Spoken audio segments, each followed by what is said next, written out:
can't buy. It resides between my eyes. Walked through the fire, came out better on the other side. See, life's like a beach if you find the sand. And right now, I feel like 100 grand. You are listening to Inspired Insider with your host, Dr. Jeremy Wise. Dr. Jeremy Weiss here, founder of InspiredInsider.com, where I talk with inspirational entrepreneurs and leaders. Today is no different. I have Jeff Krauss. He is founder of IEGNY.com and FanRoomLive.com. And Jeff, before I formally introduce you, I always like to point out other episodes of the podcast people should check out. Since this is part of the Top Agency series, I had Jason Swank on. Jason Swank built an agency to 8 figures and sold it. And then he started acquiring agencies, and he actually started an agency group, Agency 360. That was a really good episode. Talks about kind of the business space, valuation space. Another really good one was Todd Taskey. Todd Taskey pairs private equity with agencies. He's helped sell agencies. He's got the Second Bite podcast. So he says, Jeff, some of the agencies he sells, they sell to private equity sells again. So sometimes they make more on the second bite than they do on the first bite, again, talking about the valuation space. One of my personal favorites was the co-founder of Pixar. And he had some really good George Lucas stories, some really good Steve Jobs stories. So check out the one with Alvy Ray Smith and many more at InspiredInsider.com. This episode is brought to you by Rise 25. Rise 25, we help businesses give to and connect to their dream relationships and partnerships. How do we do that? We do that by helping you run your podcast. We're an easy button for a company to launch and run a podcast. We do the accountability, the strategy, and the full execution. So Jeff, we kind of call ourselves the magic elves that run in the background and make it look easy for the hosts so they can create amazing content, create amazing relationships and run their business. For me, I'm much like you, Jeff, from my research, the number one thing in my life is relationships. I'm always looking at ways to give to my best relationships. And I have found no better way over the past decade to profile the people and companies I most admire and share with the world what they're working on. So if you've thought about podcasting, you should. If you have questions, go to rise25.com or email us at support@rise25.com. I'm excited to introduce Jeff Krauss. He's the founder of IE Group. You can check him out at IEGNY.com. They're a top-tier event production company known for crafting unforgettable experiences. If you look at their page, and there's a photo gallery page, you'll see what I mean. Experiences for A-list celebrities and prestigious brands. Beginning as a promoter from Long Island, Jeff grew his company into a powerhouse serving clients like Saturday Night Live, the LA Dodgers, the Jackson family, and many, many more. He also co-created FanRoom Live, and he co-founded with Cedric the Entertainer. FanRoom Live is a digital platform that brings celebrities and fans together through one-of-a-kind interactive virtual events. You can check that out at fanroomlive.com. And Jeff, thanks for joining me. Thank you for having me. Let's start off, and so people can understand a little bit more about what you do, but talk about how you got Saturday Night Live as a client. Oh, that's a very, very interesting story.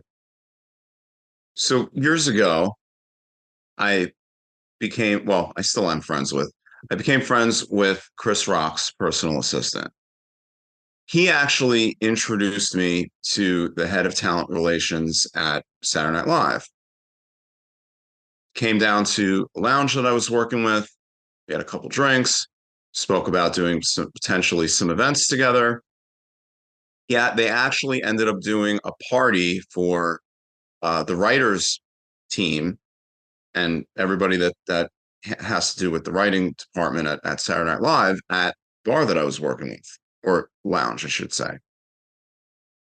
So I said to them after the party, hey, by the way, can you introduce me, or who handles the after parties and the after parties?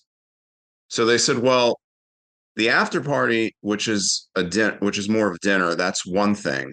The after is handled by some other people internally. We can introduce you. Great. So they introduced me. I had a great conversation with the guy. He says to me, look, we'll do a couple parties with you. If everything goes great, then, we kind of want to take a little bit of a back seat. So we'll basically, give you the reins, so to speak. So we did a couple parties. Everything went great. I got them some great venues. Music was great. Everything went well. So I did not know how SNL works. And I kept reaching out, even on the weeks. I didn't realize that they plan these parties so last minute. So I kept reaching out about the next parties. So then I get a text back, basically says, don't call us, we'll call you, in a nicer language, by the way. I'm giving you the short end of it. In New York language, that seems pretty nice. Yeah. That's basically the Hollywood, New York way of saying, you know, we'll call you when we have something. Okay, no problem. I was a little bummed, but whatever, it is what it is. 6 months go by. Friend of mine that used to work for the New York Mets, who now works for NBC, calls me up and he says, "Hey Jeff, by chance, would you want to work with SNL?" I said, "Yeah, of course." And I told him the story. I said, "So I don't know what's going to change with you calling me about it." He says, "No, no, no, listen. Meet I want you to meet my friends that work there or work with them and have a conversation because I think that there's multiple people that plan these parties." I said, "Well, I don't know about that. I mean, I'll meet them, but I don't know how much they're going to be able to do because whatever." So I ended up having drinks with the other guys, and it turned out that the guy that I dealt with was only one of several people that pick and choose what happens and where with these parties. So my new point of contact said to me, same thing, give you a couple of parties.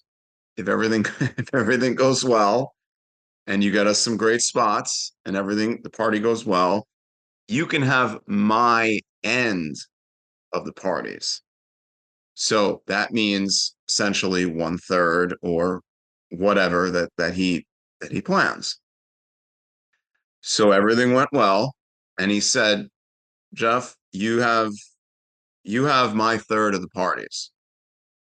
So I still didn't know how they operate at such a last minute thing. So I would reach out It's a lot every to week. coordinate. It's not that. You have to understand something. The after party is the least of their worries throughout a week. They got so much other stuff going on. The party itself is the last thing to deal with. So I would reach out at the beginning of every week and I said to him, "Is there any way that we could change this? Because you guys calling me at Friday night at 8 o'clock and I got to get a venue and they got a staff." He said, "Jeff, if you want to work with SNL, and if you don't, I understand, but if you want to work with them, this is how they operate. I've tried to change it. It's not going to change. They just like to do things this way."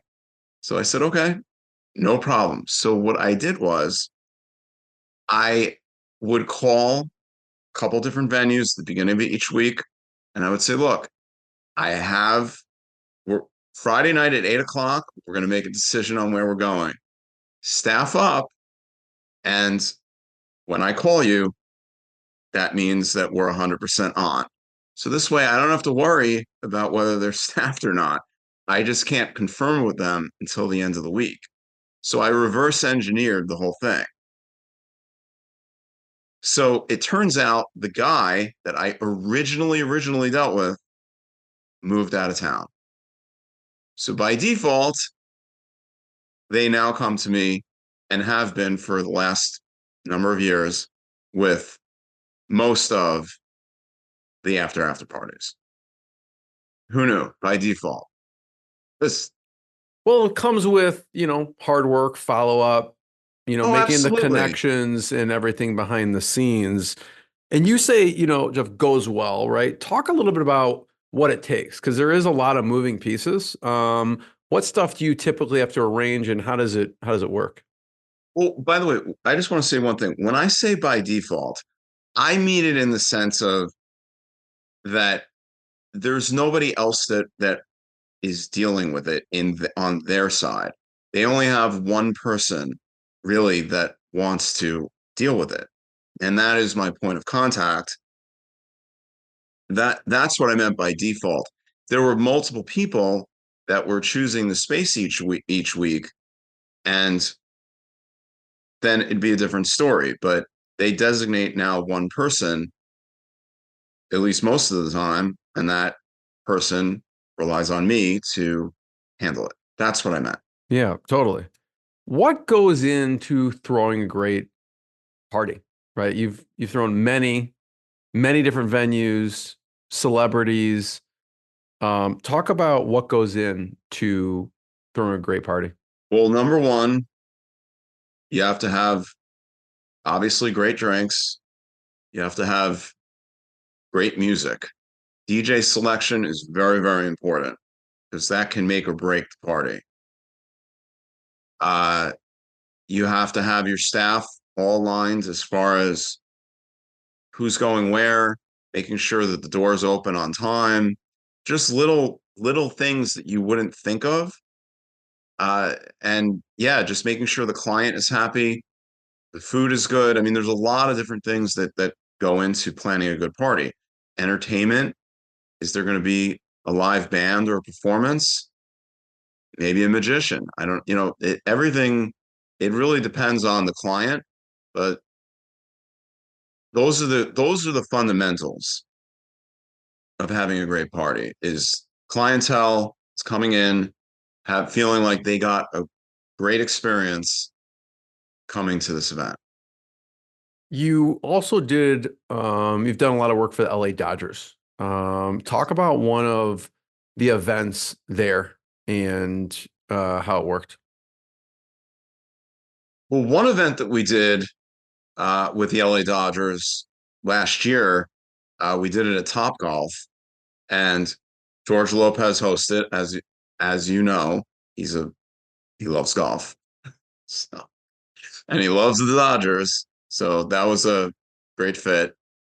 Brett Young performed, and it was great. Everybody had such a great time. Lots of celebrities came through.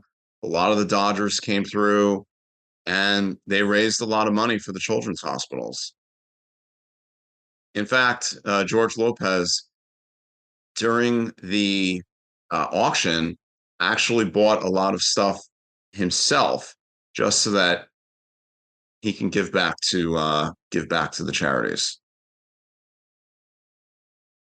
Talk about how do you decide on, host, people performing, and also, partnering, which charities to partner with.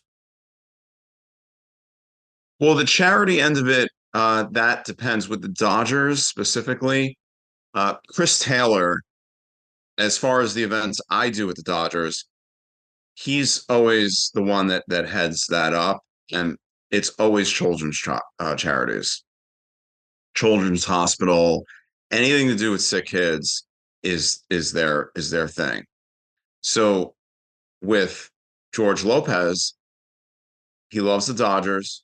He loves to help sick children, and he loves, to host golf events. So it just made sense, and he was available. Brett Young, uh, same situation. Loves to help the charities. Loves to help sick kids. He's a very, very giving and very charitable guy, and he was available to perform. It's as simple as that. It's not simple, but it's as simple as it hits those categories. Talk about listen, maybe George Lopez for a second, and getting in touch with him. I'm sure he gets a lot of inquiries, and how you were able to make that happen for that event. And I know he's participated in different FanRoom lives as well. Well, so a couple different things. I'm actually friends with George's publicist, and George and Cedric the Entertainer, who's my business partner in FanRoom Live, are very close, longtime friends. So there's two different things happening at once, if that makes sense.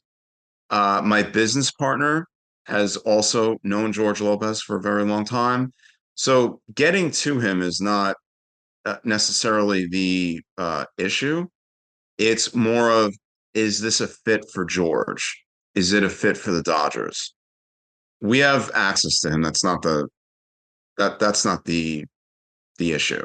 It might be the issue for most other people, but for us, when it comes to George, that's not the issue. You mentioned, Jeff, about SNL, right? At first glance, it's like, yeah, Jeff's got a lot of connections. Obviously, SNL will call him, but it takes a lot of kind of grit, follow-up connections to make that happen. How did you first get connected with the LA Dodgers? Chris Taylor's agent is a good friend of ours. We work with him a lot, and we actually did something with the Dodgers on FanRoom Live. Well, let me backtrack for a second. During the pandemic, the event that we did with George Lopez and uh, and everybody, that event happens usually every year. So the year that it was during the pandemic, we couldn't do it because of everything. So what we did was we ended up uh, working with Chris on the pre-event, which they had a lot of different performances. Alexander Ludwig performed. George did some comedy bit. Cedric participated, and a whole bunch of other big names. And then we raised a lot of money for it. And then the after party virtually was on FanRoom Live.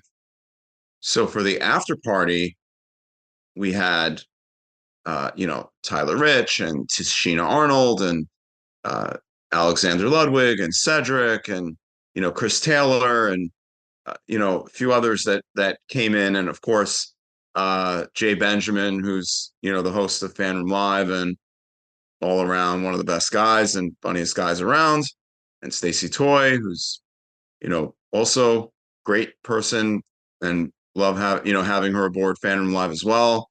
So it was just a great energy, and we raised some good amount of money for the charities, even virtually. So, with the pandemic, FanRoom Live kind of was birthed out of the pandemic. Yes. And so once you kind of discovered, this is not just a one-time thing. Talk about how you say, we need to turn this into something more.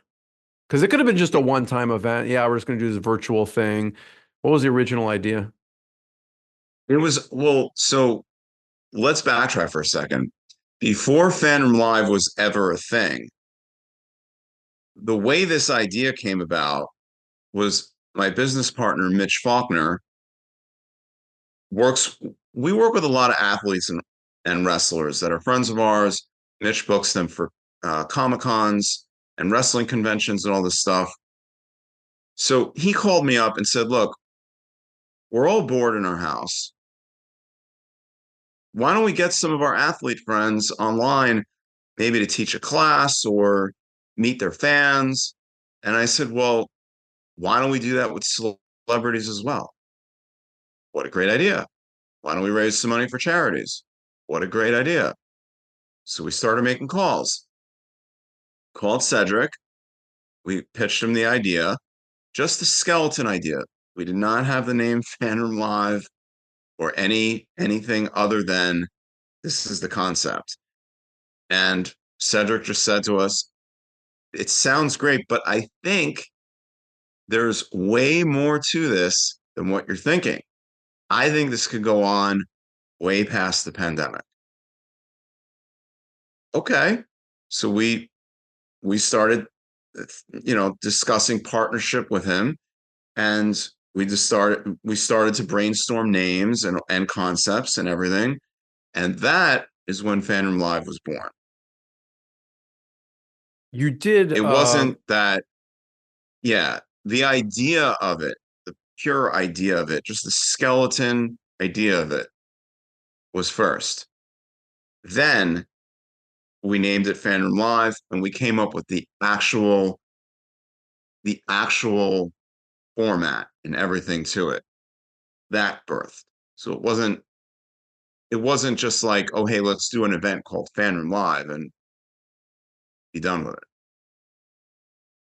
Talk about how it works a little bit. I know there's charities involved. Maybe it'd be good to talk about, and I know fans can buy tickets. There's where they get also some one-on-ones with the celebrity as well. I don't know if you want to talk about the big show and how that worked when you had the big show on FanRoom Live. Well, Paul White, who formerly is known as the Big Show when he was in WWE, came on to FanRoom Live to do a FanRoom Live event, and we actually connected with a charity called the Wrestling Warriors Project. And what they do is they bring sick kids with cancer and other illnesses to wrestling shows, and the kids get to meet their favorite wrestlers. Well, at the time, people weren't really traveling, especially they weren't traveling overseas. So there was a kid that. So let me just backtrack for a second. The charity brought on the kids on FanRoom Live to meet the Big Show, or Paul White. There was one kid in particular who came on. Paul, he was the biggest fan of Paul, like his biggest fan. So he took 15 minutes of his time, hung out with the kid, and the kid's face just lit up. It was like, so it was such an amazing feeling to be able to do that. At the end, uh, basically the Paul took off his shirt, signed it, and gave it to the charity. Well, I posted the video of that interaction, and a wrestling podcaster friend that saw the video reached out to me and said, "Hey, Jeff, I saw what you did for that kid. I saw what you did for the charity. I'll do you one better. I have two signed world title belts, one from The Rock, one from The Undertaker. So now we have three options. We have the signed shirt from Paul White, the Big Show, and we have two world title belts. One of the belts, which was signed by The Rock, we shipped to the kid in the UK. Turns out it was the kid's birthday a few weeks later. So the parents held on to the belt and gave the kid The Rock's signed world title belt on his birthday. It was amazing. The kid was so over the moon. It was the best birthday present that kid could ever have asked for. And then the Undertaker's world title belt, they auctioned off for a lot of money. So everybody won in the end. But I personally, that was one of my cherished moments, because we were able to do something for somebody that, like, these kids are fighting, cancer. They're way tougher than anybody can ever imagine.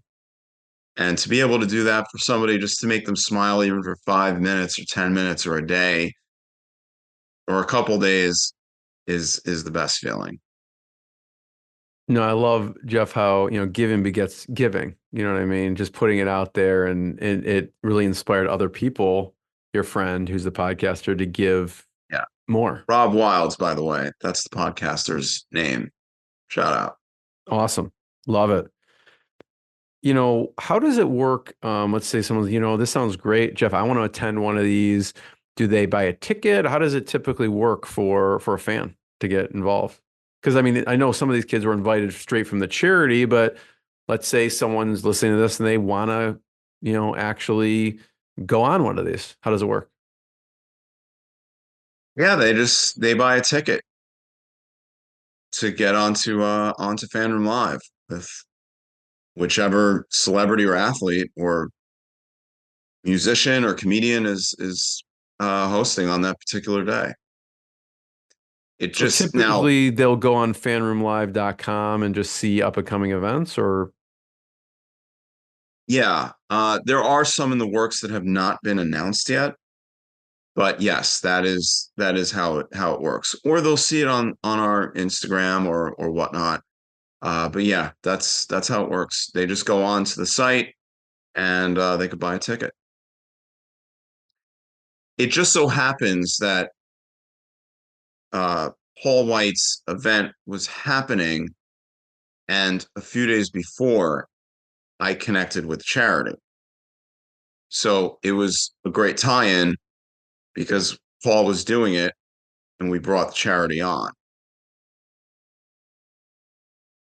do people typically, because people can buy a ticket but people can get one-on-one time with the celebrity too. Is that like additional VIP fee? How does that work as far as how the business works?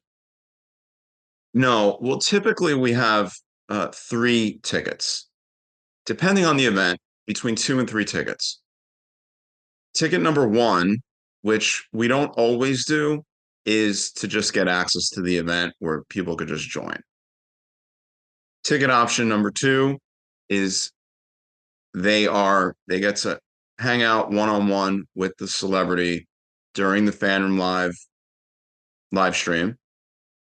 And ticket package number three is where they will also be able to hang out with the celebrity after FanRoom Live goes off and is now private. They get a one-on-one, they get a copy of their video. They get there's other perks, but basically they get more time with the celebrity privately, and they get different perks. We Win Oh, Foundation. and they get a, Yeah, and they get and they get a screenshot selfie as well.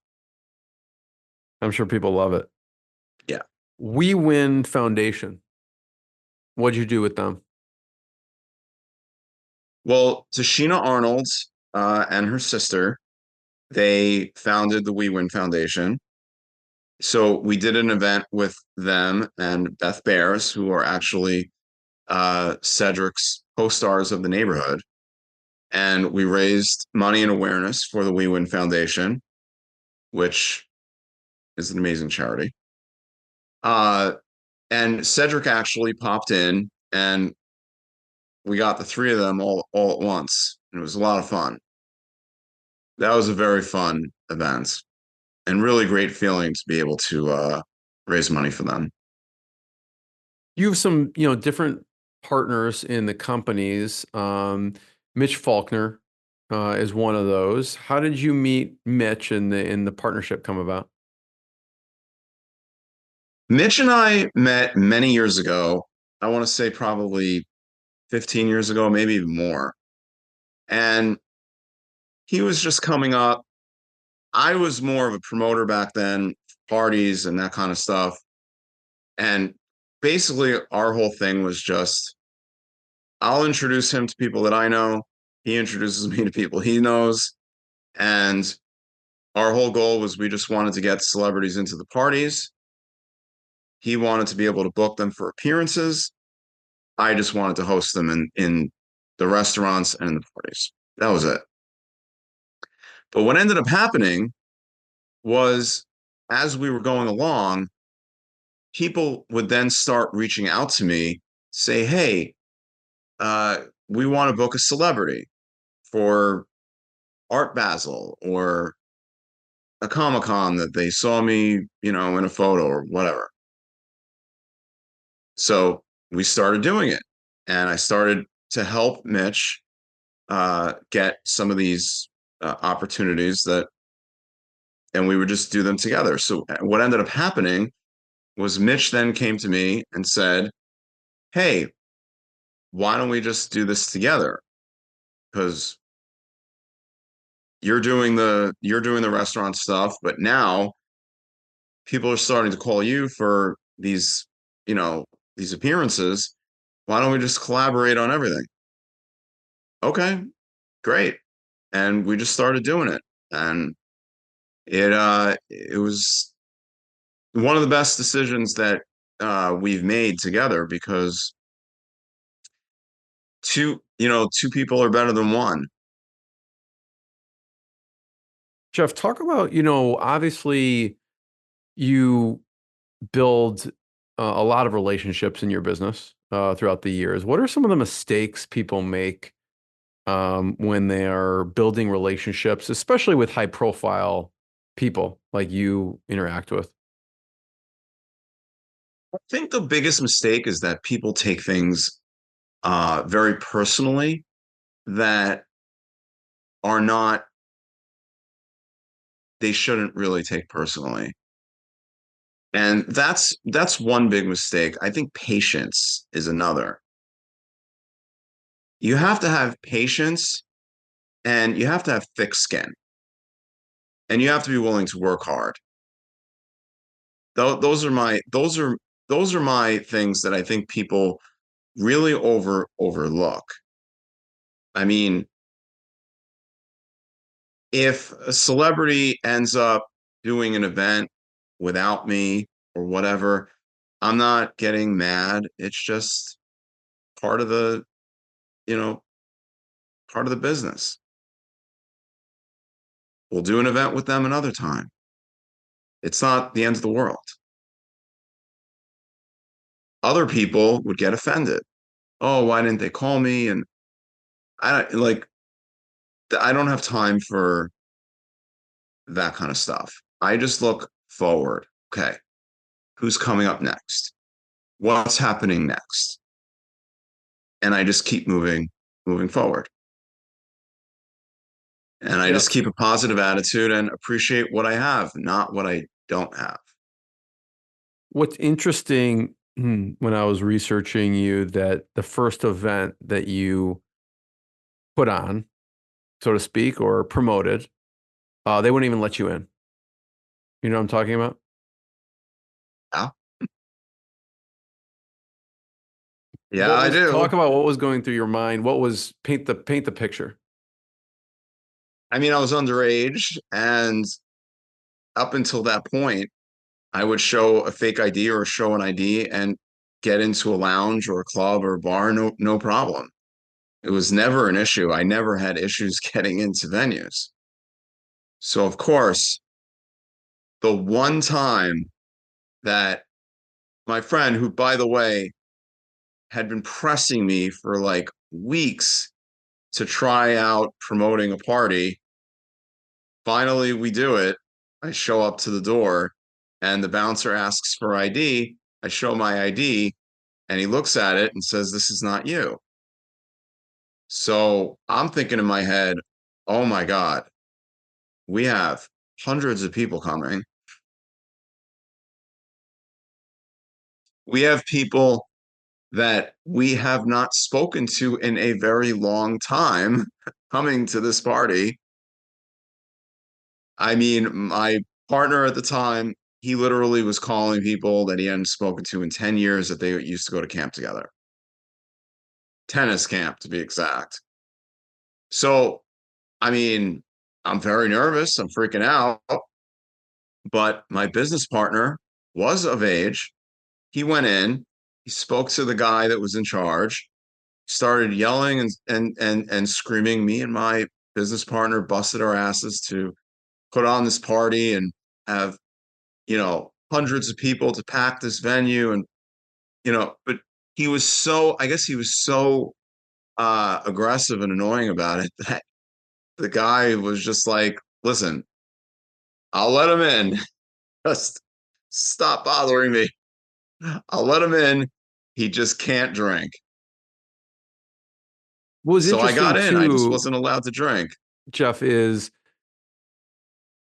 financially what happened on that first event. Oh, we didn't get paid. They totally fucked us. They totally fucked us. Um, yeah. First of all, they didn't, at the time, the way that stuff worked was that you got paid per head of everybody that came through the door. Not only did they not count our people, but my sister showed up with some of her friends, and one of them knew the door person. So they just counted that for the venue or for whoever. They basically said, oh, anybody that you did bring got in for free. You didn't bring in anybody that paid. No, it's that a lot of people that, first of all, didn't get in because there were so many people that showed up that the street was flooded with people.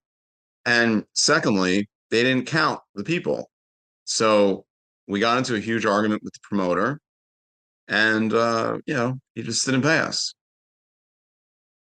What kept you going with the business? Because again, your friend pushed you, hey, we should do this, Jeff, we should do this. You're like, no, I don't want to do this in general. And then you decide to do it. You spend all this time, you can't even get in. Then you don't get paid. What made you decide to keep going? There's just something in me that when I start something, I just want to see it through. And I knew that well, there's two things. There's that, and there's also the fact that I saw how the people that got in had a really amazing time. And the feeling of being able to put on an event where people that do get inside have an amazing experience is unbelievable. So I said, you know what? Let's give it one more shot. I know we can do this, but I want to do it I want to find a promoter who's not working at the hottest club in the city. It could still be good, but it doesn't have to be the hottest club and people that are going to treat us with respect. So what we did was we started working with them. They showed us the ropes. They gave us the full respect, carte blanche. And I actually enjoyed working with them. I actually was getting paid and actually getting shown the proper respect. So we continued on. And then 9/11 hit. And we were off for a number of months or whatever. And then we came back. Yeah, I remember there's a story out there where you talk about you had an event that you were going to be promoting that day, actually. And obviously you're in New York that same day. No. Well, what actually happened was we had an event that was coming up that weekend. I had made flyers the night before. I went to Kinko's, printed out flyers that had a picture of the World Trade Center on it. And it listed the name of the party and all that stuff. When I woke up, I was about to have breakfast and go outside and start passing out flyers around my campus. Because I went to college in New Jersey. So I figured all the students would want to come and party. Well, when I woke up, my roommate happened to be there and said, "Hey Jeff, did you hear what happened? And you better call your dad because my dad worked on in the Wall Street area at that time." So thank God he told me, because otherwise I would have not necessarily turned on the news. I would have went outside and started passing out flyers with the, that would have been bad. But thank God my dad was okay. And I found out about it in the nick of time before I completely made a very, very big ass out of myself. Well, I'm glad your dad was okay with that, because that could have been really bad. I'd love to Yeah. hear, Jeff, some of the best advice you've gotten from your mentors, partners, colleagues, maybe a lesson or advice you've gotten from Cedric the Entertainer, and we could talk about Mitch as well. What's a lesson or advice you've gotten from Cedric? Well, the one thing with Cedric, um, you know, he's a different uh he's a different kind of breed of human being and business person than anybody that is in Hollywood. He's just such a great and giving guy, has such a beautiful heart. And he's always just very fair with people. He's very kind to people. Even if there's a disagreement, so to speak, it's a logical disagreement. It's not, you'll never hear him yelling or insulting anybody or anything. But at the same time, also don't take, you know, crap either. So there's a balance to it. But at the end of the day, the best advice that I've been given by him and by my partners is always be kind, have great communication, try to work things out civilly, work hard, and things will happen. Rome wasn't built in a day, and neither was anything else. You got to work hard, and just little by little, things will just happen. What about Mitch and Faulkner? What was a Oh, lesson or same thing. advice? Yeah, same thing. It's just it's the same thing. He is another one that's one of the nicest people you'll ever meet. One of the most giving people you will ever meet. Even though yes, he is an agent, but he's literally one of the nicest people you'll ever meet in your life. And the biggest advice is relationships come first. Everything else comes second. And that's what we've done. Mitch and I have always been a relationship first group. Everything boils down to relationships and timing, of course, and hard work, but relationships are absolutely the most important thing. What do you expand on a little bit? What do you mean by relationships come first? Well, always doing the right thing by people. It's it's just you want to build your relationships. It's not just, hey, you know, we did this one thing and great, see you later. No, we'll check in and see how people are doing and wishing them a Merry Christmas and Happy Thanksgiving. And but it's a genuine thing. It's not like I'm wishing somebody Thanksgiving just because I want to get something from them or whatever. Um, we do it because we genuinely like the people that we work with and are friends with. Yeah, it's kind of a no expectation follow up, just to check in. Correct. Jeff, I want to be the first one to thank you. Thanks for sharing your journey, your lessons. It's pretty crazy when you think back to the first event to now, I'm sure. And I want to just point people, if you've been watching the video we've had up on there, you can check them out, iegny.com and fanroomlive.com to learn more about up and coming events and what's going on. And Jeff, I just want to be the first one to thank you. And we'll see everyone next time. Jeff, thanks so much. Thank you for having me. Thanks, everyone. What I got, you can't buy. It resides between my eyes. Walked through the fire, came out better on the other side. See, life's like a beach if you find the sand. And right now, I'm feeling like 100 grand.